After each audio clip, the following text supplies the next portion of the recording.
Hey everybody, thank you so much for tuning in with me, William Wallis. As you know, you're watching the channel already, and my station, William Wallis for America. Today, I am in the House of Representatives lunchroom. I'm always picking all these little unique places to do these videos. It always kind of depends what's available at the time, and the lunchroom is available. Of course, it's way after lunch, but you'll see some nice pictures in the back. And today, I'm with State Rep Gabe Firment, District 22. Thank you so much for coming on with me. Good to be with you. Real good to be with you. I appreciate that. Well, Gabe, I'd like everybody to get a chance to get to know not only you, but where you're from. And I always paint your district. Okay. So if you had to paint your district, where exactly is your District 22? Well, District 22 may be the largest geographical House district in the state. So I live in Grant Parish. I live in the town of Pollock, which is north of Alexandria, so north central Louisiana. But my district includes all of Grant Parish, most of LaSalle Parish, big chunks of Natchitoches and Red River Parish, and a small portion of Wynn Parish. So got just a huge district that, I go from the southern border of Caddo Parish to the northern border of Avoyelles Parish, if you can picture that. So just a huge and diverse district, very rural. So now, do you have Clucherville in your district? I actually do not. Clucherville would be a little to the west of my portion of Natchitoches Parish. Okay. Yeah. Yeah, we have family up in that area there. So yeah, just outside of my district. It's a very rural area. So what exactly is your background? I always tell people, the state rep job is, people think it's a full-time job, but it's really or it is a full-time job. People think it's a part-time job. It's confusing because y'all just get the money of a part-time employee. Right. So you have to do something else. So what is your background? Sure, and it is a full-time job, but I do have a career as well. I've been a claims adjuster for about 22 years, handling mostly property damage claims. For years I traveled around the nation handling catastrophe claims primarily. For the last 10 or 12 years, have worked primarily in state handling property damage claims for the most part. Yeah, we've had a lot of that in our state. Just in the last year with all the events going on. Absolutely, and that's one thing. Job security, I guess, being a claims adjuster in Louisiana with hurricanes and spring storms. So, but yeah, that's how I've made my living all these years. How many years did you say you've been doing that? About 22 years, and I've got. And your district is 20. That's why I asked again. Your district is 22. It's about 22 years, and I spent 2 or 3 years working as a contractor, and actually when I first got out of college, worked selling building supplies up in northwest Louisiana for a couple of years. So, but my background really is in claims. Oh wow! Well, then you have a good idea on the insurance industry then. I think so. Yeah. Perfect. Yeah, I think so. Because we had a lot of insurance legislation going on and a lot of fiscal bills this year, so we'll talk about that in a second. Right. But that gives you some unique perspective from that angle on it. So speaking of this session here, what's coming up in this session that concerns you or that you think we should be focused on? Well, you mentioned that, I believe you did, that this is a fiscal only session. So it's really heavy on the tax and budget issues. Every legislator gets 5 general bills that they can file. So I have filed 5 general bills. Non-fiscal bills. Non-fiscal bills. But the focus, I think, is on tax reform and fiscal issues, and we're going to get a heavy dose of that this session. I'm seeing a lot of that. I've been watching all the different bills coming out because it's 5 non-fiscal bills, but you can file as many fiscal bills as you want. Correct? Right. That's right. Yeah. Yeah. And some of them, look, we've got some very technical, complex tax issues, and we saw the Speaker Scheck Snyder's House Bill 199, the centralized sales collection bill, made it off the House floor, I guess, yesterday. So that's has been a hot topic of discussion. And we've got several other reform bills. I think Chairman Bishop has a package of bills, and they've got some bills on the Senate side, all dealing with tax reform. So it's interesting. Now Scheck Snyder's bill, it's off to the Senate now? Correct. Is that how that's working for that bill? Yes, that's right. Okay. Yeah.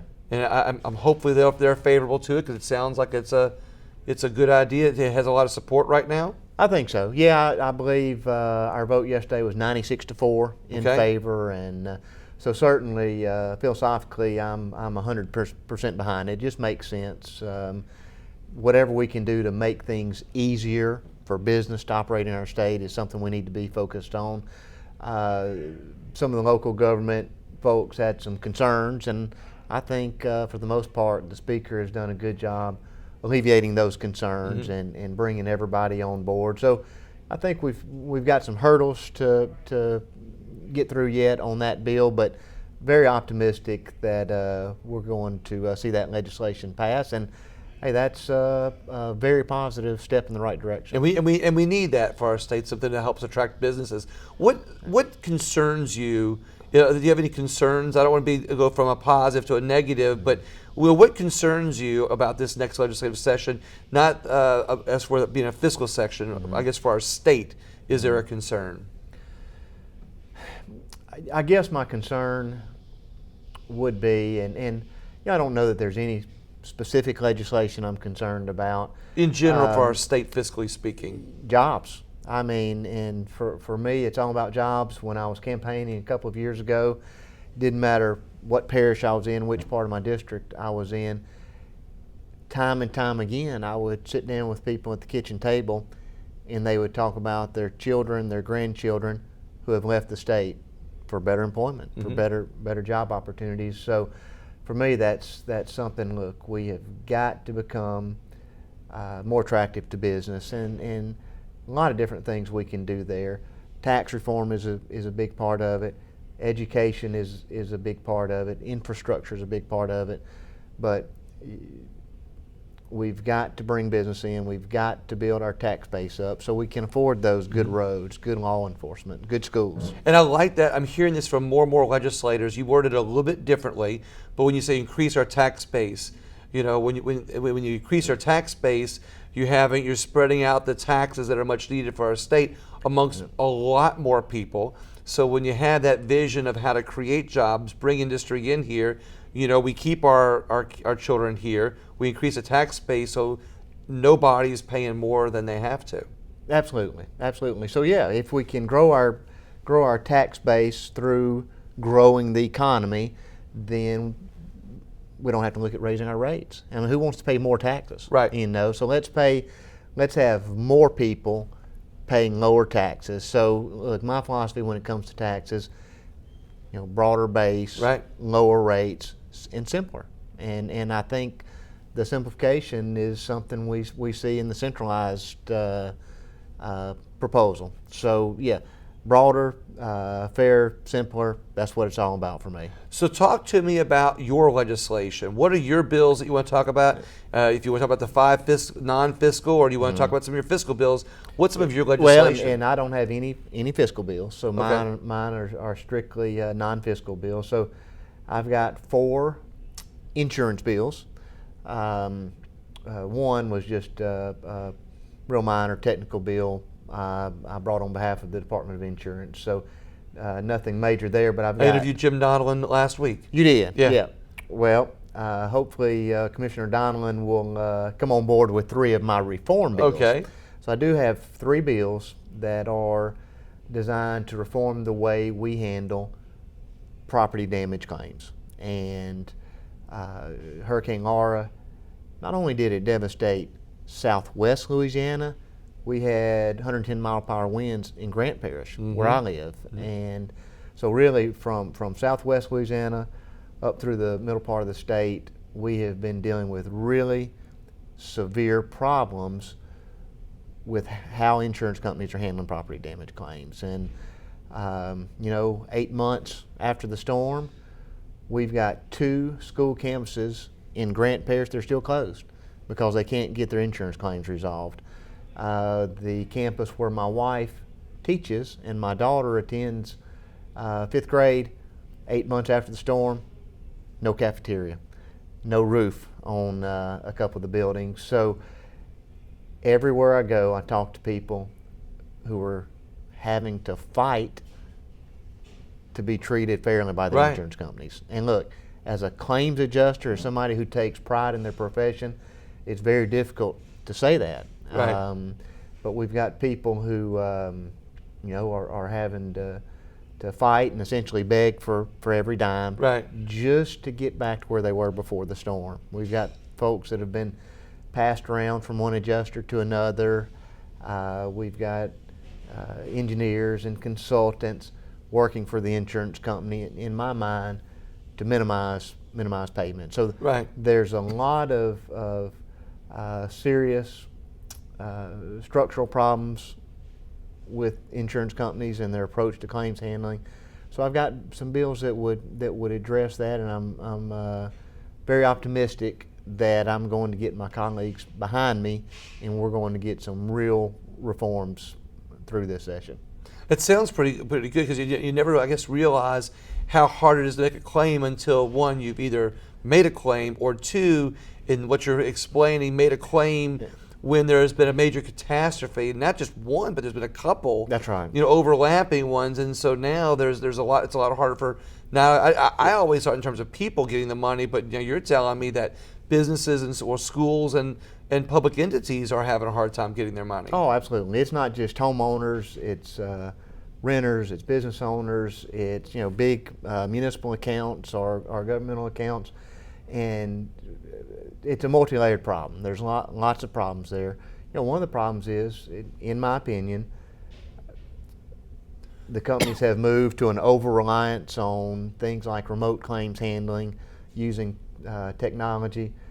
You can't handle damage from a Category 4 hurricane through an iPhone or remotely. Right. You've got to have a qualified adjuster on site, and the industry, and let me say that this isn't all companies. There's some really good companies out there that have taken care of their customers, but there are some bad players, and but your legislation will kind of level the playing field for the bad. I mean, or be oversight for the bad people, or it will, and it'll give some guidance and some clarity when it comes to things like estimating, like for example, matching is something that adjusters talk about. Mm-hmm. If we've got a roof and on a 3,000 square foot house and 60% of it is damaged, that roof needs to be replaced. Mm-hmm. But there are some companies who have adopted a philosophy where they're not replacing those roofs regardless of whether or not it matches. Right. So matching is not in the policy, but obviously my interpretation of the policy would be, we need to put that insured, that policyholder who's been paying these premiums all these years, we owe to put them back where they were before the storm. Mm-hmm. So there's things we can do make them whole, with matching, with how we apply depreciation, with things like when do we pay general contractors overhead and profit. I've got another bill that lays out an adjuster code of conduct or standards for adjusters. This is our expectations on every claim for every adjuster. Mm-hmm. So, I'm excited. I'm excited about those bills, and I think we've got a real chance to get them through. And look, there's no doubt my colleagues in Southwest Louisiana are 100% behind me. So you said three. There's a fourth one. Yep. And so I've got, and I'm sorry, I got something in my eye. That's okay. That's quite all right. I do. I've got a fifth bill, and it's probably, to me, it's not controversial at all, but it is House Bill 575, and I am calling it the Vulnerable Child Protection Act. Okay. And so what this bill does is it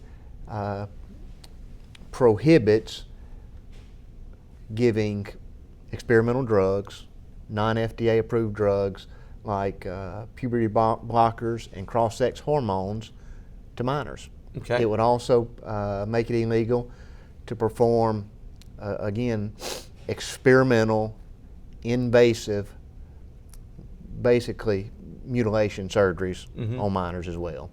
So again, it's all about protecting children.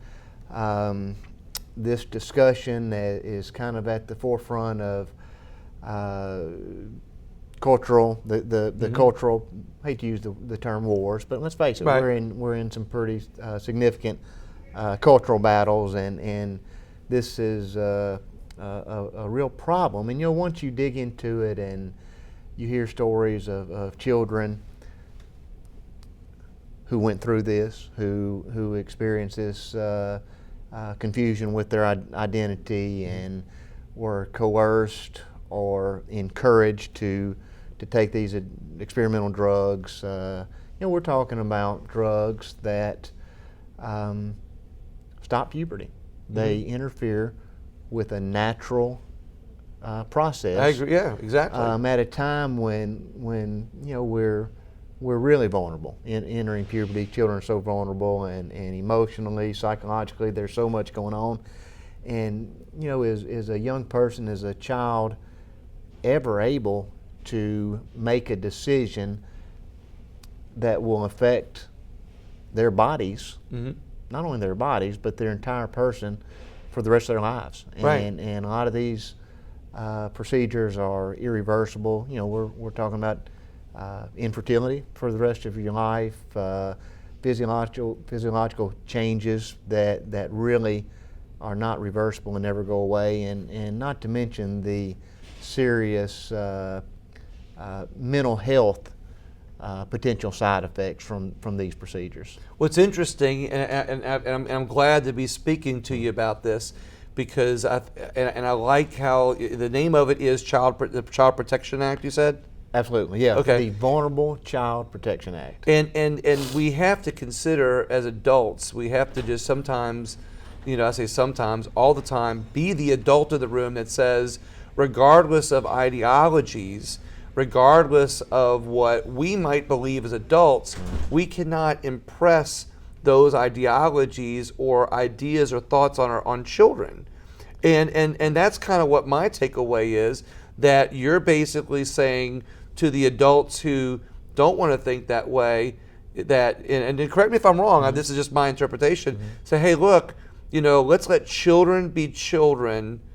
Don't press these procedures on them until they're old enough, and if they become adults and later in life they want to make those decisions for themselves, then they can do that. But one of the things I also want to point out before I let you answer the question is, when you talk about reversing hormones and things at a young age, that some of these treatments do, the reason why we look the way we do when we're older is because that process is a lifelong process. Right. Your hormones, your body, your chemicals make us the people that we are.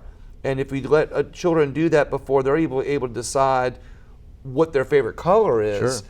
or what, but decide, as a child you don't like broccoli, but when you become an adult, I love broccoli, right? That's right. It's not the right analogy, but it's an analogy to show that children need to be protected and not have procedures forced upon them based on ideologies. No, I agree completely, and we're not saying you can't do this after you become an adult, after Right. you have the cognitive ability to make these decisions. There's reasons we don't allow children to vote, to buy alcohol, to smoke. Have There's weapons. there's all sorts of things where we've realized children are not mentally mature enough to make these decisions. So obviously, if they can't make those kinds of decisions, they're not mature enough. Look, remember back when you were that age, Right. and look, some of these procedures, they're starting as early as 8, 9, 10 years old. So think back to when you were that age, and I've got kids that age now, and they look. My teenage, when I had a teenage daughter, every day it was a new boyfriend, the one you want to be with for the rest of your life. Exactly. You change Maybe friends. not every day, right? Yeah, not every day. You change friends, you change clothing styles. I mean, you're very impressionable at that age, and what the other thing that is disturbing is what we see is that when children start these experimental drugs like puberty blockers, they almost 100% of the time move on to the hormone therapy, and subsequent to that, move on to a surgery. And you know, I don't want to get too graphic about the surgical procedures, but you know, is it ever okay for a 13-year-old girl to have her breast removed? Is it ever okay for a young adolescent male to have genitalia removed or altered? And these are really serious things, and they're becoming really prevalent, much more prevalent than what you would think. And what's interesting is that we don't have any data from years gone by of how this is affecting society or people, because it's just basically, I mean, I know it's been going on for a while, but it's really just in our generation that it's becoming not the norm, but more publicized, more controversial, more accepted. I'm using all the different words. It is, you know, no, because some people accept it, some people reject it, but it's just now becoming more of an issue in our society. So we can't say, based on this happening a generation, 50 years ago, this is what's happening. But what we as adults and humans now, I look at it like this: if we don't get a control of it somehow or another, it's going to cost our public money, because this isn't just a personal issue. This is going to be how what they do affects their health insurance and premiums, how it affects as a society in a day when there's parties that want to have health care for all. Will these be covered? I mean, this is a tremendous drain. It is. It's a huge issue. And William, my biggest fear is if we don't do something, 10 years from now, 15 years from now, we're going to have young people come back to this building. They're going to stand before us in a committee and say, why didn't you stop this? Why did you let this happen to me? And we're already seeing you can find thousands upon thousands of regret stories of people who spontaneously, in some instances, made these drastic, radical decisions to alter their bodies, and they regret it. There are thousands and thousands of those stories out there. And you know what? So there are stories of people who regret it. Oh, absolutely, thousands of them. And what we're finding is most of the young people that experience this confusion about their identity, if left alone, will outgrow it. Up to 80% of females, almost 98% of males will often outgrow this confusion and live happy lives under their biological sex. And if we as adults, so here's I'll say as adults, so here's my thought on this, and I've said this before in other interviews. Sometimes the legislation you want doesn't get through for whatever reason it might be, but oftentimes it's the conversation and the information that comes out through the process that might wake people up just as much as a bill would. So in this case, I like the fact that you're bringing it forward, because whether it gets passed or not, there's more people going to be aware of what the repercussions may be. That's right. It's a conversation we need to have, and people's eyes need to be open. But I am very optimistic that we're going to get it passed. I think, look, this isn't a Republican versus Democrat issue. This isn't a liberal versus conservative. Protecting children touches everybody. Exactly. It touches everybody. So, look, I'm very hopeful that we're going to get it passed and it will become law, and we'll save kids from these experimental procedures. And what's the bill number again? It's House Bill 575. Okay. Now, doesn't it change the numbers when it goes to the Senate? No, I believe it'll stay the same. It'll say 575, so we can keep track of it that way. Yeah. But I said I do want to point out once again that what I like about this is it's basically, at the very least, can put a pause so adults cannot force ideologies on children. And just like I always say with my show, I don't want anybody forcing ideologies on other people as it is. That's right. Let alone on each other as humans. We all have the right to think the way we want to, but we definitely should not be forcing our ideologies on children. That's right. Well, and look, it's really a two-pronged issue. We've got parents or guardians or school counselors who may buy into this and coerce their children into these procedures. But we've also got a situation where, especially adolescents, teenagers, through peer pressure or the influence of social media, may attempt to take these drugs or perform these surgeries against their parents' wishes. So we want to respect parental rights too. Right. So really what it amounts to is children cannot make these decisions. They're very harmful. Look, there's very harmful side effects, stunted growth, bone density, hypertension, just it goes on and on. I mean, just very, very damaging side effects. Children don't need to be making these decisions. Let's just wait until they're adults, when they're mature, when they can process all of the potential consequences. It sounds like it's something that's going to protect children. 100%. That's what it's all about.